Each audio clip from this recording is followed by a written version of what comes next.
স্নানের পর তাকিয়া ঠেস দিয়ে মনু সংহিতা পড়ছিলেন।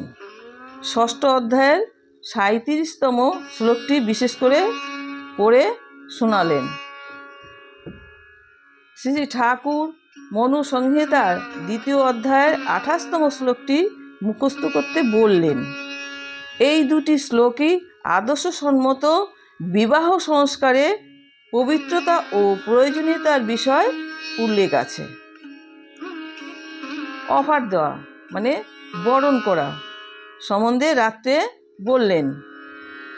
বরণ ছেলে খেলা ব্যাপার নয়। অপরিণত বয়সে যদি কোনো মেয়ে অফার দেয় বা বরণ করে, তা বিবেচনা করার যোগ্য নয়। মেলামেশার ফলে যে আকর্ষণ আসে তা কিন্তু ঠিক নয়। অফারে মানে বরণ ব্যাপারে বাপ মার মতো মত থাকা উচিত। যে পুরুষ অফার দেয় বা বরণ করবার প্রয়োজনা যোগায়, সে কিন্তু আদৌ যোগ্য পুরুষ নয়। জয় গুরু। সবাই সুস্থ থাকুন, ভালো থাকুন, আনন্দে থাকুন।